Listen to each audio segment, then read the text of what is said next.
서귀포시 지역의 다양한 소식을 전해드리는 서귀포 소식입니다. 서귀포시청의 장윤아 주무관 연결하겠습니다. 주무관님 안녕하세요. 네, 안녕하세요. 서귀포시청입니다. 네, 오늘 어떤 소식 준비하셨나요? 네, 장애인 전용 주차구역에 대한 시민의식이 많이 높아졌다고는 하지만 여전히 위반 사례가 적지 않은데요.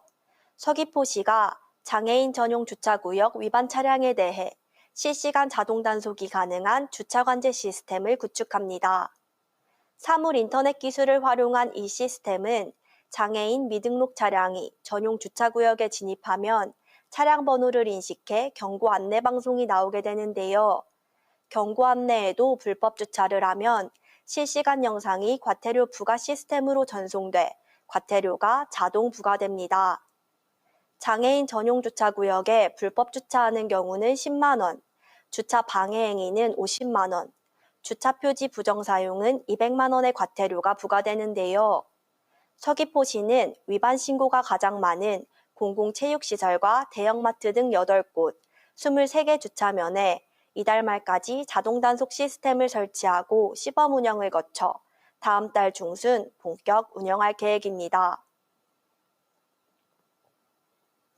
바다에서 다이빙을 하며 해양 쓰레기를 줍는다는 플로빙, 들어보셨나요?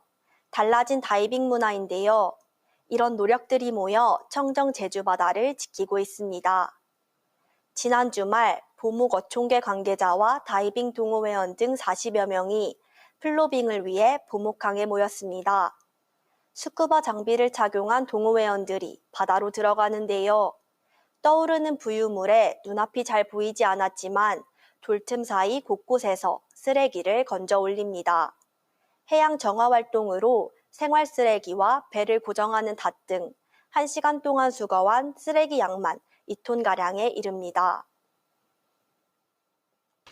할 때마다 느끼는 거는 바닷속에서는 절대 쓰레기가 생기질 않습니다. 다 우리가 일상생활을 해가면서 육상에서 버리는 쓰레기가 결국 바다로 흘러가서 쌓이게 되는 것이죠. 우리 다이버들이 앞으로 그 다이빙을 하면서 쓰레기도 줍는 플로빙 문화가 우리 잠수인들 사이에서 확산이 되었으면 좋겠습니다.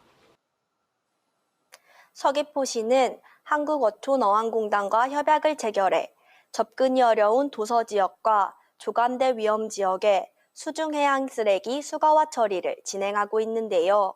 마을 어장과 낚시터에 방치되거나 버려진 해양 폐기물을 집중 수거할 계획입니다.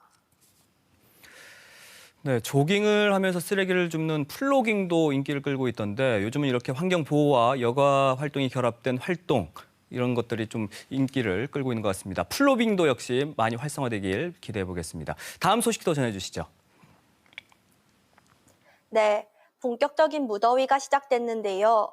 이 무더위를 시원하게 날려줄 다양한 여름 축제들이 피서객들을 기다리고 있습니다.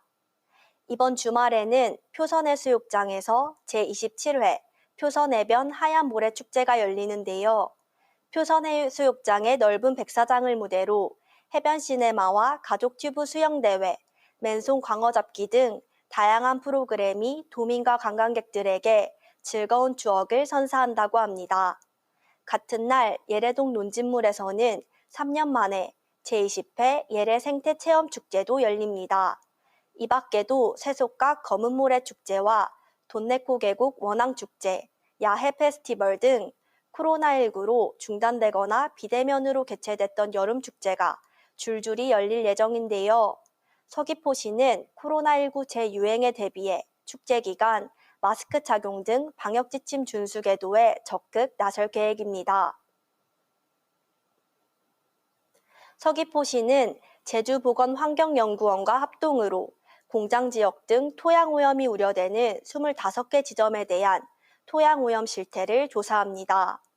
조사 대상은 산업단지와 공장 지역, 주유소, 어린이 놀이시설 등으로 해당 지역의 토양을 채취해 중금속, pH 등 23개 항목에 대한 검사를 진행하는데요. 토양 오염 실태 조사 결과가 오염도 우려 기준을 초과할 경우 토지 소유자나 오염 원인자에게 추가 정밀 조사와 토양 정화 등을 실시하도록 조치할 방침입니다. 한편 지난해 실시한 실태조사에서는 25개 지점 모두 오염 우려 기준 이내로 조사됐습니다.